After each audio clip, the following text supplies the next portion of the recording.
Ketika sebuah tim sedang berada di jalur kemenangan, semua pemain ingin menjadi bagian dari perjalanan itu. Arsenal kini memiliki satu di antara skuad terkuat di Eropa.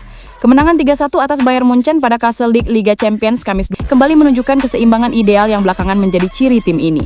Situasi di mana setiap pemain memandang kesempatan tampil sebagai kehormatan dan setiap menit di lapangan sebagai peluang berharga.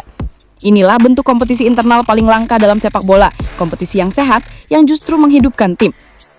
Menjelang Desember, Arsenal memimpin Premier League dengan keunggulan 6 poin dan telah memenangkan 5 dari 8 laga pertama di fase awal Liga Champions musim ini.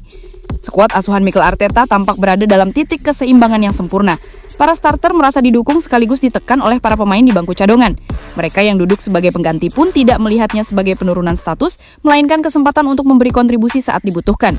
Hal itu kembali terlihat saat melawan Bayern. Noni Madueke dan Gabriel Martinelli mencetak gol sebagai pemain pengganti, sementara asis bagi gol Madueke lahir dari kaki Riccardo Calafiori yang juga masuk dari bangku cadangan. Saya melihat para pemain masuk dan mereka bisa mengubah jalannya pertandingan, ujar Arteta dalam konferensi pers seusai laga. Itulah yang Anda butuhkan. Di level seperti ini kami sudah meningkat bukan hanya dari segi kualitas, tapi juga pola pikir para pemain yang masuk dari bangku cadangan dan itu membuat perbedaan besar. Pada 2 laga Premier League sebelumnya, Arteta tampak enggan melakukan pergantian. Saat imbang 2-2 di kandang Sunderland, ia baru memasukkan 1 pemain pada menit ke-88. Ketika menang 4-1 atas Tottenham Hotspur, 3 dari 4 pergantian pun baru dilakukan setelah menit ke-88. Namun, kini Arsenal mulai mendapatkan kembali pemain yang cedera. Perlahan tetapi pasti, deretan pemain yang ditunggu akhirnya kembali, tidak sekaligus tetapi terus berdatangan. Kehadiran Madueke dan Gabriel Martinelli langsung menambah kedalaman sektor serang. Dengan pilihan lebih banyak, Arteta pun tidak lagi ragu mengutak-atik susunan pemain. Kebersamaan skuad juga tampak jelas sepanjang musim termasuk pada laga kemarin.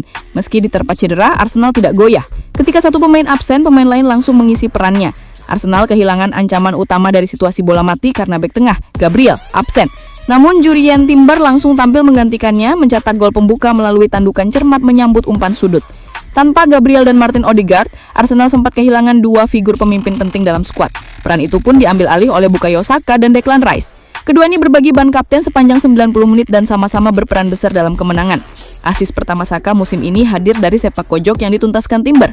Rice kemudian mengambil alih ban kapten saat Saka ditarik keluar pada menit ke-68 dan perannya sebagai pemimpin justru membuat performanya makin dominan.